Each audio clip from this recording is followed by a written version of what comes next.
میں نے کہا جناب میں ان کو صاحب علم نہیں کہتا، میں ان کو آپ کے اور اپنے برابر سمجھتا ہوں، وہ اتنی تعلیم کا مالک ہے جتنے ہم ہیں۔ کہنے لگے خدا کا خوف کریں، بڑے پریشان ہو گئے، کہنے لگے آپ یہ کس طرح کہہ سکتے ہیں، وہ کیسے اس درجے میں آ سکتے ہیں؟ میں نے کہا دیکھیے جج صاحب، پاکستان میں جتنی بھی ہائی کورٹس ہیں ان کے نیچے بیٹھنے والے جج جن چھتوں کے نیچے بیٹھے ہیں جو ان پڑھ مستریوں نے بنائی ہوئی ہیں، اور آپ اپنے فیصلے لکھتے ہیں، آپ ان کو کہاں پلیس کریں گے؟ خدا کا خوف کریں۔ کہنے لگے چلیے یہ بات ہے تو ٹھیک، لیکن یہ بڑا مشکل ہے اس کو اس حد تک برداشت کرنا۔ پھر انہوں نے کہا دیکھیے میں آپ کو یہ رعایت دیتا ہوں، پروفیسر کہنے لگے آپ ان کو سکلڈ لیبر کہہ لیں۔ میں نے کہا آپ انہیں ٹیکنیشین کہیں۔ جب بھی آپ بات کرتے ہیں بڑے بڑے مضمون لکھتے ہیں، سائنس اینڈ ٹیکنالوجی کی بات کرتے ہیں، سائنس تک آپ پہنچتے ہیں، ٹیکنالوجسٹ تک آپ نہیں پہنچتے، تو پھر اس ملک کا کیا بنے گا؟ ہاں کیوں کہیں گے ان کو سکلڈ لیبر، کیوں کہیں گے؟ کہنے لگے نہیں۔ اس بات پر کچھ دیر جھگڑا چلا۔ وہاں پر ایک ڈاکٹر صاحب تھے، بہت اچھے آدمی تھے۔ ڈاکٹر صاحب کہنے لگے اشفاق صاحب دیکھیے اتنی رعایت آپ کو دے دی ہے کہ سکلڈ لیبر کہہ لیں۔ میں نے کہا ڈاکٹر صاحب آپ کے خوبصورت ہسپتال کے اندر جہاں آپ ہارٹ اٹیک کا بائی پاس کرتے ہیں، اس کے باہر ایک ویلڈر ہے، وہ ویلڈر بھی ٹانکا لگاتا ہے، آپ بھی ٹانکا لگاتے ہیں، تو آپ میرے حساب سے دونوں برابر ہیں۔ دیکھیں ویلڈر بھی تو کمال کا کام کرتا ہے۔ کہنے لگے یہ برابر کیسے ہو گئے؟ میں نے کہا دیکھیے میں ویلڈر کی گن آپ کو دے دیتا ہوں، کتنے بڑے آپ ڈاکٹر ہیں، آپ سے کہتا ہوں مجھے ایک ٹانکا لگا کر دے دیں تو آپ نہیں لگا سکتے۔ تو کہنے لگے یہ تو کبھی ہم نے سوچا ہی نہ تھا، اس کے بارے میں اب کیا فیصلہ کریں؟ میں نے کہا اس کے بارے میں بہت سنجیدگی سے فیصلہ کیا جانا چاہیے۔ آپ اتنے بڑے اپنے صاحبان علم کو کاٹ کر پھینک رہے ہیں، اپنے اور ان کے درمیان بڑی خلیج پیدا کر رہے ہیں جس نے آپ کے ملک کو بہت کمزور کر دیا ہے۔ آپ مجھے یہ بتائیے کیا آپ ان لوگوں کو وہ عزت نفس لوٹا کے دینا چاہتے ہیں یا نہیں، وہ سیلف رسپیکٹ جس کے وہ حقدار ہیں؟ جیسے کہ ولایت کے مہذب ملکوں میں ان کو تنخواہیں زیادہ نہیں ملتی، پیسے ان کو زیادہ نہیں ملتے، لیکن عزت تو ان کو وہی ملتی ہے جو بانڈ سٹریٹ کے ایک لارڈز کو ملتی ہے یا چلی کے ویلڈر کو ملتی ہے۔ کہنے لگے ہمارے ہاں چونکہ ایک ہندو کا نظام ذہنوں میں چلتا آ رہا ہے، منوں کا، براہمنوں، کھشتری، ویش، شودر، وہ نکل نہیں سکا ہے، اس لیے اس پر بڑی شدت سے غور کیے جانے کی ضرورت ہے۔ شروع میں ڈیرے پر بابا جی علاج بالغذا کرتے تھے، ہمارے بابا لوگ کرتے ہیں علاج آلٹرنیٹ میڈیسن، متبادل ادویات سے۔ وہیں اس کا پتہ چلا، وہاں کچھ لڑکیاں آئی ہوئی تھیں، بڑی پیاری خوبصورت، بہت گہرے سانولے رنگ کی، 4 5 6 برس کی، ایک بڑی عمر کی عورت تھی، ساتھ ایک بابا تھا۔ وہ اس کا علاج کروانے کے لیے آئی تھیں، تو میں نے بابا جی سے پوچھا یہ کون بچیاں ہیں جو اپنا علاج کروانے کے لیے آئی ہیں؟ انہوں نے کہا اپنے تائے کو لے کے آئی ہیں، اور یہ بچیاں وہ ہیں جو بہاولپور ملتان میں کاٹن پکرز، کپاس چننے والی ہیں۔ تو مجھے خیال آیا کہ پاکستان کی ریڑھ کی ہڈی کی وہ خواتین ہیں جو کپاس چنتی ہیں یا رائس پلانٹر ہیں۔ یہ خواتین ہیں جن کا نام اخباروں میں آتا ہے یا جو روز اپنی برتری کے دعوے کرتی ہیں، نہ وہ تو ہمارے جیسی ہیں، ہم ان کے ساتھ کے ہیں۔ یہ آپ کا پاکستان جس کی ساری اکانومی کا دار و مدار کاٹن کی اکانومی پر ہے، اور جو آپ کے لیے اتنے سارے ڈالر، پاؤنڈز، ڈچ مارک، ین حاصل کرتی ہیں، وہی لڑکیاں ہیں جو کاٹن پکر ہیں۔ میری چونکہ تجسس کی عادت ہے تو میں نے پوچھا بیبیو یہ کپاس چننے کا کام اتنا مشکل ہے؟ ہاں جی بابا، یہ جو پھٹی چگنا ہوتا ہے بڑا مشکل ہوتا ہے۔ تو میں نے کہا تمہاری بڑی شیخی ہے، یعنی میری نگاہوں میں تمہاری عزت سب سے زیادہ ہے، اخبار والی عزت نہیں۔ اس نے کہا نہیں آپ کی بڑی مہربانی۔ میں نے کہا مجھے یہ بتاؤ یہ جو تم کاٹن چنتی ہو تو کیا یہ مشکل کام ہے؟ کیا میں یہ نہیں کر سکتا؟ تو کہنے لگی مرد یہ کام نہیں کر سکتے۔ میں نے کہا کیوں؟ کہنے لگی ان کی انگلیاں موٹی ہوتی ہیں، وہ پھٹی نہیں پٹتے، پورا جوٹا پٹ کے لے جاندے نے۔ تو اگر مردوں کو یہ کام دے دیا جائے خدا نہ خواستہ تو آپ کی اکانومی جو ہے، یہ جو تھوڑا بہت فارن ایکسچینج کماتے ہیں یہ بھی نہ ہو۔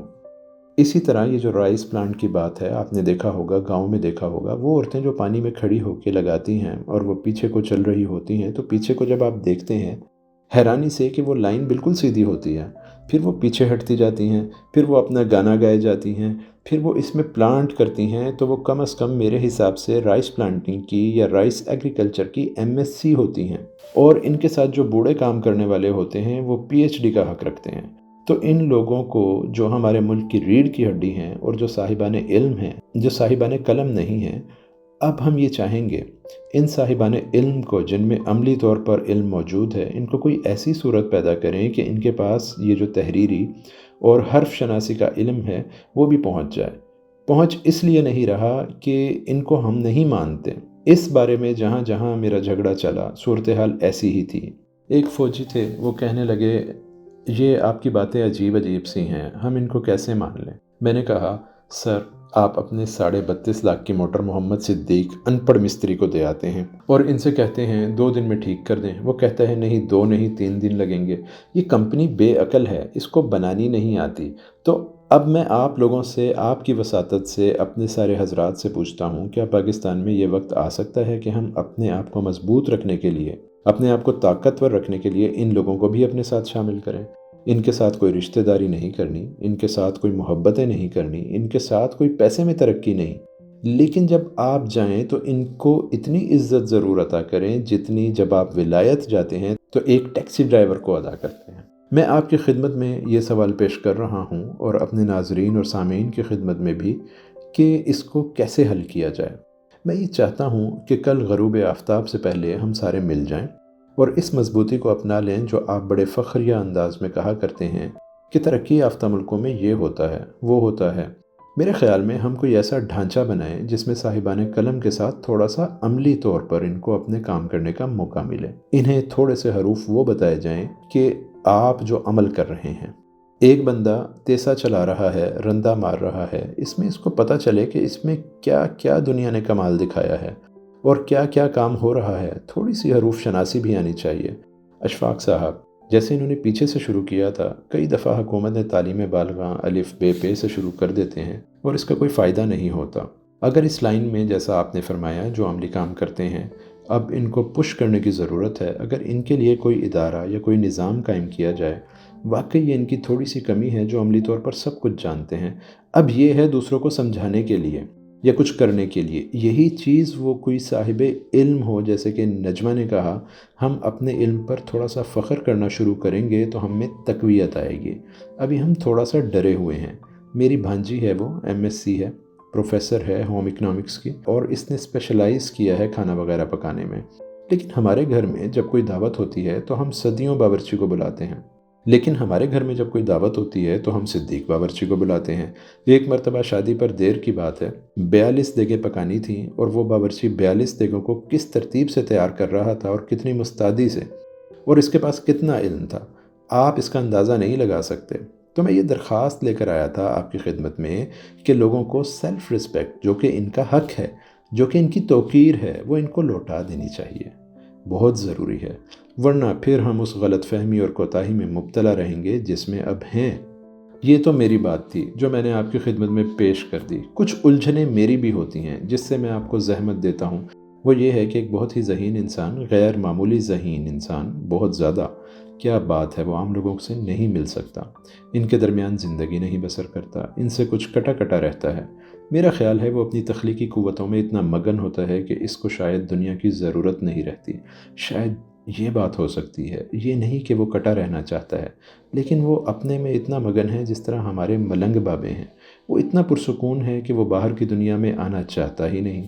جہاں تک ذہانت کا تعلق ہے، جس کی لیٹسٹ ڈیفینیشن یہ ہے کہ وہ شخص ذہین ہے جو خود کو ماحول میں ایڈجسٹ کرے، لیکن وہ ایسا نہیں کر رہا۔ اس کا مطلب ہے اس کی ذہانت میں کوئی خرابی ہے۔ میرا خیال ہے اس کو اپنی ایک مکمل دنیا ملی ہوئی ہے، ایک انٹلیکچول ڈسکورس اپنے ساتھ کر رہا ہے، وہ جینیس کی بات کر رہا ہے، غیر معمولی ذہانت کی بات ہے۔ جس طرح آپ نے شروع میں مثال دی ہے بابا جی نور والے کی، جو کبھی اسکول نہیں گئے تھے، کبھی کالج نہیں گئے تھے، لیکن جو ان کا نالج تھا اس کی بنیاد پر شاعر اور آپ جیسے اسکالر ان کے پاس جا کر بیٹھتے تھے اور شیئر کرتے تھے۔ اس کا مطلب ہے کہ ان میں ذہانت اوسطاً زیادہ تھی۔ وہ آپ لوگوں کو متاثر کرتے تھے اور وہ پوری طرح لوگوں کے اندر گھلے ملے بھی رہتے تھے۔ انہوں نے پوری طرح ایڈجسٹ بھی کیا خود کو، اپنے آپ کو۔ یہ آخری فقرہ آپ کا غور طلب ہے کہ گھلے ملے رہتے تھے، بلکہ گھلنے ملنے کے بغیر ان کا علم نکلتا ہی نہیں تھا۔ یہ کیوں ہے؟ میں نجمہ کی بات یہاں تک تو مانتا ہوں، یہاں تک تو ٹھیک ہے کہ وہ اپنے آپ میں، اپنے کام میں، اپنی لگن میں ایسا مصروف ہوتا ہے کہ اپنا رابطہ قائم نہیں رکھ سکتا۔ لیکن اگر وہ ملنگ بابا ہے تو پھر ایریٹنٹ کیوں ہوتا ہے؟ ملنگ بابا ایریٹنٹ نہیں ہوتا،